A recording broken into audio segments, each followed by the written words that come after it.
नमस्कार, आप देख रहे हैं सिटी पोस्ट। मैं हूं अभिषेक मिश्रा। इस साल बिहार में विधानसभा के चुनाव होने हैं, तो 2020 चुनावी साल है, यानी सियासत के शक्ति प्रदर्शन का साल है 2020, और इसको लेकर लगातार रणनीति तैयार हो रही है राजनीतिक दलों की ओर से, संगठनों की ओर से, और उसको लेकर सियासी दल अपनी राह आसान करने की तैयारी में जुटे हुए हैं। हमारे साथ बिहार में ब्राह्मण भूमिहार एकता मंच के जो अध्यक्ष हैं वो हैं आशुतोष जी। हम उनसे बातचीत करेंगे, उनकी क्या तैयारी है।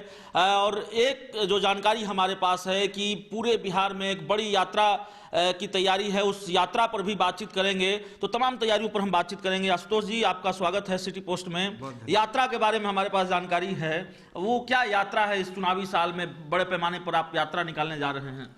सर, समाज के स्वाभिमान को जगाने की यात्रा है, इसलिए इसका नाम स्वाभिमान यात्रा रखा गया है और उसकी मूर्त रूप देने की तैयारी चल रही है।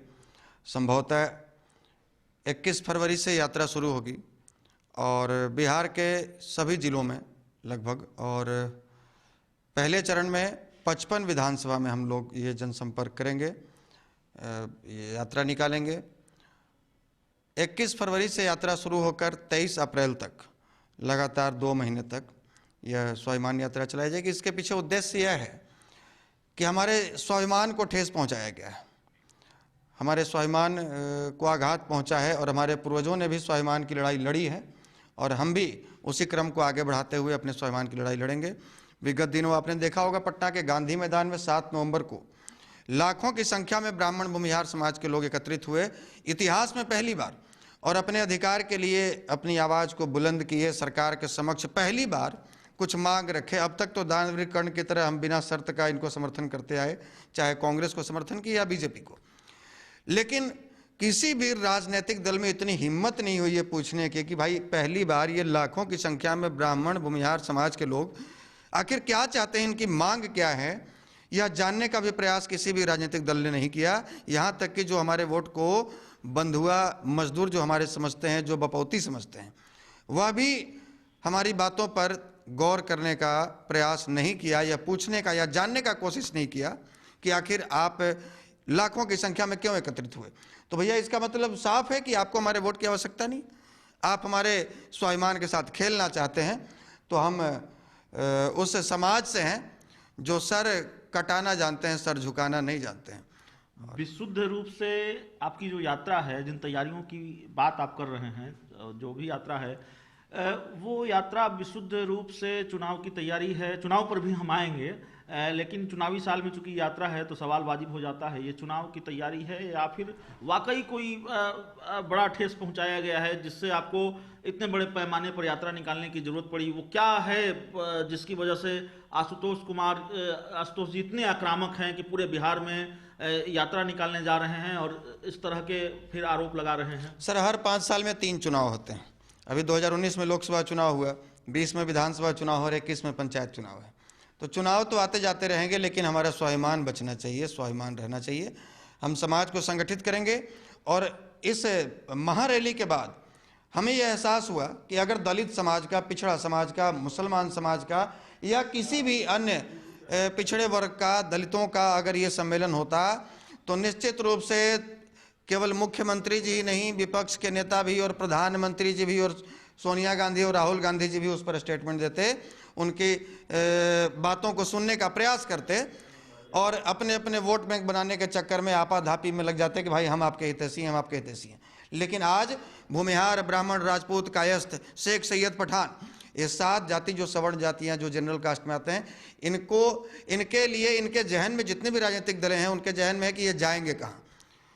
तो हम जाएंगे कहीं नहीं, हम इसी भारत में रहेंगे, इसी धरती पर रहेंगे, यहीं बिहार में ही रहेंगे, लेकिन आपकी बैंड बजाएंगे। अगर आपको हमारे वोट की आवश्यकता नहीं है तो हमें भी आपकी दरकार नहीं है। हमारे पास जितना भी हमारे समाज का वोट होगा, सवर्ण समाज का, हम अपने पाले में रखेंगे, और आपको अगर हमारे वोट की आवश्यकता होगी, हमारे हित की बात कीजिएगा। शर्तों के साथ में, मूल्यों के आधार पर आपके साथ समझौता होगा, और अगर आप मूल्य और शर्त मानना नहीं चाहते हैं, उस पर बात विचार विमर्श नहीं करना चाहते, तो आप अपने रास्ते चलिए, हम अपने रास्ते चलेंगे। आशुतोष जी, जब आप ये कहते हैं कि हम हमारे वोट को आप सम्मान के साथ ग्रहण अगर नहीं करेंगे तो अपना वोट हम अपने पास रखेंगे। तो ये सवाल बड़ा वाजिब हो जाता है कि जो यात्रा आप निकालने जा रहे हैं, दरअसल क्या वो शक्ति प्रदर्शन है? अपने पास रखने का क्या मतलब है? ये चुनाव की तैयारी है। 2020 के विधानसभा चुनाव में आपकी भूमिका, आपके संगठन की भूमिका क्या होगी? अपने कार्यकर्ताओं को, नेताओं को चुनावी मैदान में उतरने की तैयारी है? आप खुद चुनावी मैदान में उतरने की तैयारी कर रहे हैं? आखिर ये सवाल आप ही के बयान से उपजा है। आप ये कर रहे हैं कि अपना वोट हम अपने पास रखेंगे, लाखों की संख्या में रैली में आए। तो क्या वो शक्ति प्रदर्शन था? ये शक्ति प्रदर्शन है, और ये सारा शक्ति प्रदर्शन इसलिए है क्योंकि इसको भुनाया जा सके 2020 के विधानसभा चुनाव में। सर, लोकतंत्र में, इस लोकतंत्र का मायने बदल चुका है। लोकतंत्र में भीड़ तंत्र हावी हो चुका है। जो अपनी संख्या बल दिखाता है, जो भीड़ दिखाता है, उसी की बात होती है। तो सवर्णों ने पहली बार कोशिश की, भूमिहार ब्राह्मणों ने कोशिश की, भीड़ भी दिखाया। इस लोकतंत्र में जिस हिसाब से पूछ होती है भीड़ की, अपनी संख्या बल भी दिखाए। लाख प्रशासनिक और राजनीतिक दबाव के बाद, रैली को विफल करने के प्रयास के बाद भी हम लोग सफल हुए अपनी संख्या बल, अपनी ताकत दिखाने में। लेकिन जहाँ तक हमारे चुनाव लड़ने की बात है, तो हमने पहले भी कमिटमेंट किया है कि मैं चुनाव नहीं लड़ूंगा। लेकिन राजनीतिक विकल्प देने की तैयारी युद्ध स्तर पर चल रही है, और एक तीसरा मोर्चा बनाने की तैयारी चल रही है। थोड़ा और इंतजार करना होगा सर। हम लोग बहुत मजबूत विकल्प के साथ में आ रहे हैं। कई ऐसे दल हैं, कई ऐसे राजनेता हैं जो ज़मीनी स्तर पर बहुत अच्छा काम कर रहे हैं, बिहार का विकास चाहते हैं, बिहारी और बिहार शब्द को सम्मान दिलाना चाहते हैं। लेकिन इन राजनीतिक धुरंधरों, चाहे वो लालू प्रसाद यादव कहें या फिर नीतीश कुमार जी कहें या सुशील मोदी कहें, इनको वहाँ पर पहुंचने का रास्ता नहीं दे रहे हैं। वो पहले से कुर्सी हथियाए बैठे हैं। तो जब अच्छे लोग, पहले ऑलरेडी अच्छे लोग ज़मीन पर काम कर रहे हैं और बुरे लोग कुर्सी पर बैठे हुए हैं, जब तक वो हटेंगे नहीं तब तक अच्छे लोगों को वहाँ बैठकर बिहार और बिहारी को सम्मान दिलाने का अवसर प्राप्त नहीं होगा, बिहार को बदलने का अवसर प्राप्त नहीं होगा, बिहार में रोजगार सृजन का अवसर प्राप्त नहीं होगा। भ्रष्टाचार मुक्त बिहार, रोजगार युक्त बिहार, शिक्षित बिहार, ये इसकी कल्पना केवल कोरी रह जाएगी। इसलिए वैसे लोगों को आगे लाना होगा। तीसरे मोर्चे की आप बात कर रहे हैं, क्या तीसरे मोर्चे में वो संभावित नाम शामिल हैं जिनको आप देख रहे हैं कि इनको साथ लाया जा सकता है? और जिन नामों का मैं जिक्र करने जा रहा हूं, अब वो खुद चाहते हैं एक तीसरे मोर्चे में जाएं। बिहार के पूर्व सीएम जीतन राम मांझी, क्या उनकी ओर आप देख रहे हैं? पप्पू यादव, क्या उनकी ओर आप देख रहे हैं? या फिर वो कौन कौन से नेता हैं जिनकी ओर आप देख रहे हैं, जिनको आप चाहेंगे कि हमारे पाले में आए ताकि और मजबूती से आगे बढ़ा जा सके? कुछ खुलासा कर दीजिए सर। जो भी वैसे लोग हैं, जो भी, मैं अभी नाम का खुलासा करना उचित नहीं समझूंगा, लेकिन हमारी बात इन सबों से हो रही है जो वास्तव में चाहते हैं कि बिहार में बदलाव हो, और जो जमीनी स्तर पर दिन रात लगे हुए हैं, काम कर रहे हैं, जिनके दिल में दर्द है, जो बिहार से बाहर जाते हैं, अपने आप को बिहारी बोलने में संकोच महसूस करते हैं। बिहार से जो लोग बाहर जाते हैं, बिहारी शब्द को तो एक गाली बना दिया गया है। वो स्वाभिमान जो हमारा पुराना था, जो श्री बाबू के समय में था, जो अनुग्रह बाबू के टाइम में था, जो बिहार ने कीर्तिमान स्थापित किया था, वापस वो बिहार कैसे बने, हम इसी रास्ते पर चल रहे हैं और इसी उद्देश्य के साथ में आगे बढ़ रहे हैं। और इस उद्देश्य के साथ जो भी राजनेता, चाहे वो जीतन राम मांझी जी हो, चाहे पप्पू यादव जी हो, चाहे वो प्रशांत किशोर जी हो, चाहे अन्य भी बहुत सारे राजनेता हैं जो कि तीसरे विकल्प की तैयारी में लगे हुए हैं, तो इस उद्देश्य के साथ जो भी आएंगे तीसरे मोर्चे में सबका स्वागत होगा और सबको साथ लेकर चलने की हम लोग बात करेंगे। CANRC को लेकर लगातार प्रदर्शन हो रहा है, उसकी खिलाफत हो रही है। कन्हैया कुमार घूम घूम कर पूरे बिहार में इसकी खिलाफत कर रहे हैं, पप्पू यादव खिलाफत कर रहे हैं, कई जगह धरना प्रदर्शन हो रहा है। इन चीज़ों का क्या असर देखते हैं 2020 के विधानसभा चुनाव में? सर, ये देखिए, भीड़ जुटा लेना, किसी को गलतफहमी में डालकर या झूठ फैलाकर और उसको वोट में तब्दील कर देना, ये दोनों अलग बात है। और हम सरकार पर लगातार प्रहार करते हैं, इसका मतलब यह नहीं है कि हम सरकार के सही फैसले का भी विरोध करें। आपके हिसाब से ये सही फैसला है? सर, इस देश में कौन सा ऐसा देश है जहां किसी भी देश का कोई व्यक्ति जाता है और उसको वहां की नागरिकता मिल जाती है बिना जांच पड़ताल के? ये तो हमारे देश के आंतरिक सुरक्षा के साथ में खिलवाड़ होगा। और अगर आप कहते हैं, आप इसके लिए सरकार को घेर रहे हैं या लगातार धरना पर, सड़क पर बैठ रहे हैं कि नहीं कोई भी बाहरी आ जाए और उसको इस देश की नागरिकता दे दीजिए, कोई आतंकवादी आ जाए, कोई नक्सलवादी आ जाए, उसको आप नागरिकता दे दीजिए, तो ये तो गलत है। आप देश के वोट बैंक के चक्कर में, अपनी राजनीतिक चमकाने के चक्कर में आप देश के आंतरिक सुरक्षा के साथ खिलवाड़ कर रहे हैं। हमने SC/ST एक्ट पर जब अध्यादेश केंद्र सरकार लाई थी, पूरे बिहार को 3 बार बंद करवाया था, जिसमें 2000 से अधिक हमारे साथियों पर FIR भी हुए। सरकार का वो फैसला हमारे समाज के हित में नहीं था, देश के हित में नहीं था, इसलिए उसका विरोध किया, जबरदस्त तरीके से विरोध किया। लेकिन जब धारा 370 हटा, 35 से हटाया गया, सरकार में रहते भर में नीतीश कुमार जी उसका विरोध किए।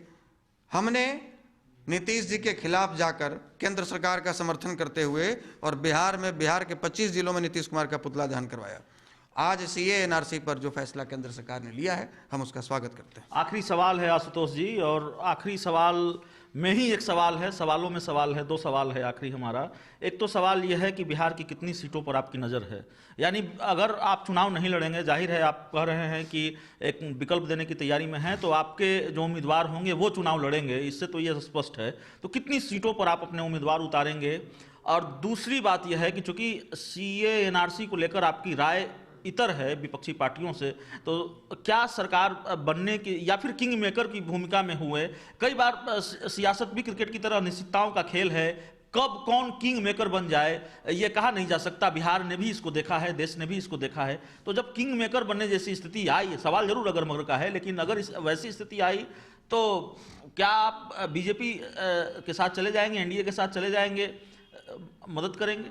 सर देखिए, किसी एक मुद्दा पर समर्थन या विरोध से पूरे पार्टी या सरकार या गठबंधन का समर्थन नहीं किया जा सकता।